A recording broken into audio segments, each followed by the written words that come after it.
Pria ini bernama Xiao Jin. Ia baru saja mendapat laporan dari warga jika ada sepasang kakek nenek yang hidup berdua di daerah terpencil.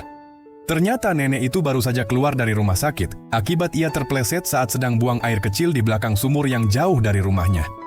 Melihat kondisi mereka yang sudah cukup renta, pria ini pun berinisiatif membuatkan kamar mandi kecil di dalam kamar. Setelah membersihkan area kamar, pria ini langsung membersihkan area luar, mengukur dan menjebol dinding yang akan dijadikan pintu kamar mandi. Terlihat antusias dari kakek dan nenek yang ikut bekerja sama membantu pria itu bangunkan kamar mandi untuk mereka. Agar kamar mandi terlihat lebih rapih, pria ini pun terpaksa memotong sebagian genteng kamar.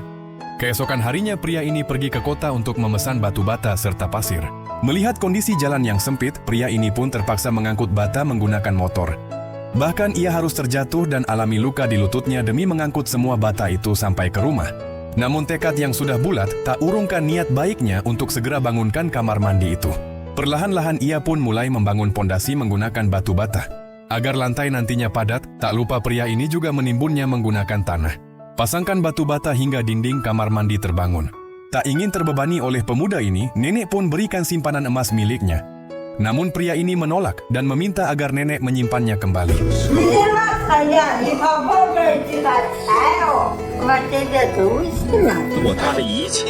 Keesokan harinya, pria ini langsung bangunkan pondasi untuk mengecor atap kamar mandi. Melihat cuaca yang cukup mendung, pria ini mempercepat pengecorannya. Sembari menunggu pesanan perlengkapan kamar mandinya tiba. Pria ini segera pasangkan pipa panjang yang telah ia siapkan, termasuk juga pipa untuk toilet duduknya. Setelah barang perlengkapan kamar mandi dan juga keramik datang, pria ini langsung ambil adonan semen untuk memplester seluruh dinding kamar mandi. Setelah rangka jendela dipasang, pria ini mulai memplester seluruh area dalam kamar mandi. Walau masih belum sempurna, tapi lihatlah senyum bahagia sudah terpancar dari kakek dan nenek ini. Keramik yang sudah direndam pun mulai diukur dan dipotong. Dengan teliti pria ini mulai memasang keramik dari bagian dinding terlebih dahulu. Sepertinya kamar mandi sudah 90% hampir selesai ia kerjakan. Satu persatu perlengkapan kamar mandi mulai ia pasang pada tempatnya. Lihatlah bagaimana pria ini berhasil menyulap kamar mandi ini menjadi nampak lebih modern.